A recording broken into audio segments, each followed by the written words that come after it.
This video is intended for educational purposes. Opinions made by me or the Sage Seeds AI are not investment advice. We have been asked to look at ARM Holdings PLC. Help me out in the comments if I missed something. Together, our wisdom can blossom. On the income statement, we can see that net income is decreasing, but this is despite an increasing gross profit. The culprit is pretty straightforward. There is a very fast-growing research and development. The word research and development shows up 80 times in this annual report. That's kind of high. I have been chugging through roughly the first half of these words. We're on the 32nd mention. ARM Holdings explaining we are an engineering-first company. Approximately 83% of our global employees focus on research. That is very high. ARM Holdings believes that the current R&D investments are increasing market share, product innovation, and development. They link another part for more information. Well, before we go further, I want to check our understanding of how they think about the revenue side of R&D, and this is it, royalty revenue. We're looking at a think tank type business that creates new types of chips, convinces other companies to license those designs from ARM, and everyone who is not creating new IP,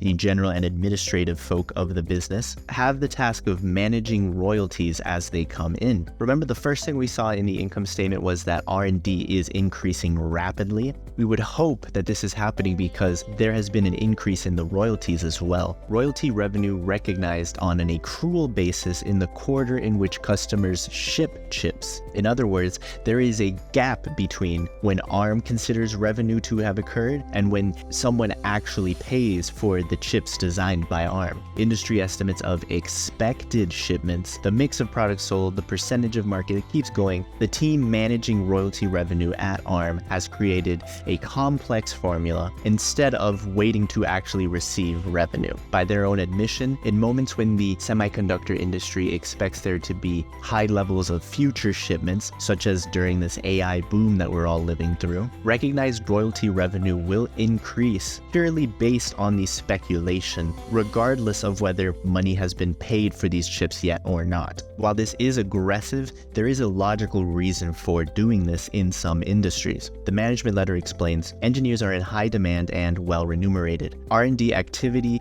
will result in increased costs year after year, principally driven by the salaries for technical employees and the cost of the tools they need to develop. Their salaries, their bonuses, their share-based compensation, their benefits, all of these are tied to the stock price, which is indirectly tied to their estimates of revenue. Finally, ARM receives government grants to compensate for their research spending. We want to avoid speculating here, but most government grants do become easier to obtain if you can show lots of revenue, lots of demand for what you're trying to develop. And so on the con side, you have the risk of having to embarrass yourself, having to revise revenue estimates downward once reality kicks in. But in the pros column, you have being able to hire employees faster than other companies, being able to fight more aggressively for government grants, which are very valuable and very limited in supply. My favorite company in the world, Texas Instruments, does a similar thing as well. Make sure to check out the latest video on that company if you haven't already. So yes, upon receipt of the actual money coming in, the royalty statements, they are risking embarrassing themselves, having to record a favorable or unfavorable adjustment based on reality kicking in. As we continue to dive deeper into the pros of this accounting style, I have found mention of His Majesty's Revenue and Customs Expenditure Credit. King Charles has created a new program in which the more you say you spend on research and development, the more straight up money you get, a cashback program of sorts. And over the last 3 years, ARM has collected more than $200 million from this cashback program thanks to its research and development costs on its income statement. And so remembering that all of this accounting has led to the earnings per share being cut by more than half in the last 2 years, let's now look at the cash flow statement, because this company is generating lots of money. We're receiving confirmation of everything that we've been looking at. Deferred income taxes increasing almost 4 times compared to 2 years ago. Share-based compensation cost has absolutely ballooned. This shows the scale of the impact that the AI boom is having on ARM. The AI boom is resulting in the salaries of new and existing ARM employees absolutely exploding. Other changes we see are that Contract assets and contract liabilities, these are the contracts presumably for the royalties they receive, both are decreasing,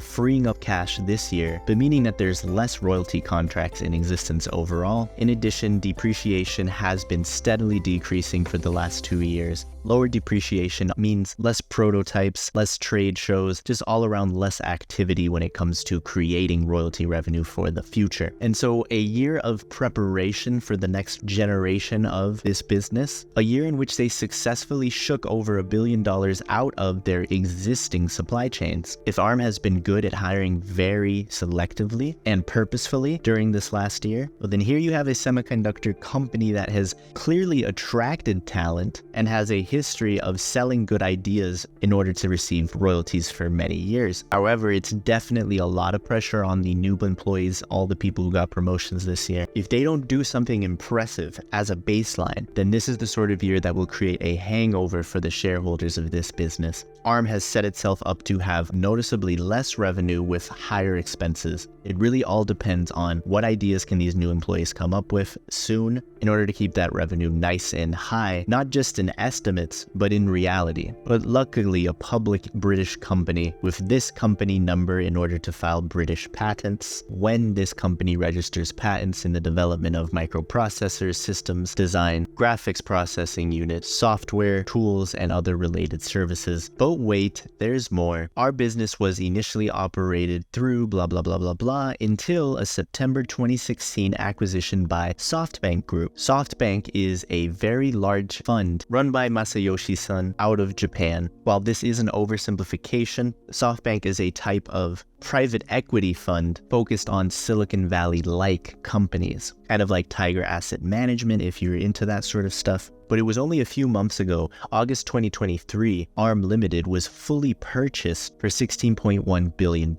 meaning that all these shares that are being promised to attract talent, all this share-based compensation, and all the shares that you could buy if you're trying to invest in this today, are technically already owned by the Softbank Group. Now, of course, that sounds scary, that sounds unfair, sounds unlawful even. It's none of those things. It's what is sometimes referred to cheekily as a tertiary financial market. Initial public offerings being primary markets, stocks, as most of us talk about them, being secondary markets. Well, ARM is actually part of a tertiary market because, make no mistake, in 2016, they were taken fully private. Now, as important as the words research and development are for this company, just to give you a sort of idea of that I'm not making this up, the word Softbank is mentioned 353, are just disclaimers reminding you that all of this will belong to Softbank ultimately, whether you think that's fair or not. The board of directors is absolutely stuffed with people from Softbank, including Masayoshi-san himself. Here we have a confusing table, and I mean that they have made it confusing, explaining that Softbank's grip over ARM is absolute. No amount of financial shenanigans, according to them, will loosen that grip unless Softbank wants to.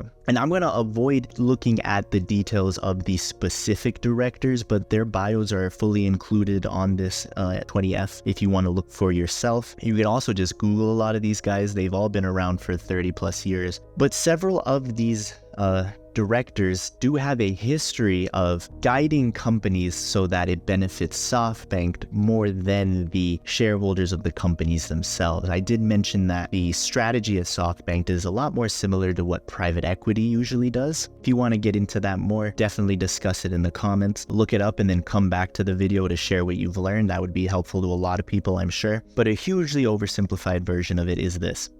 Softbank allows ARM shares to still trade because they absolutely want to use your money to run their business. That's it. There's no catch. There's no but. There's nothing more to it than that. Well, thank you for watching as we dove deep into the latest 20F of this secretly Japanese company. Definitely an interesting one. Don't really feel like I learned much about British companies, to be honest, other than I wonder how many other large British companies have actually been completely taken out of the British economy. Fascinating how that happens. Please like and subscribe, share with your friends. Thank you for watching until the end, and I'll see you in the next walkthrough.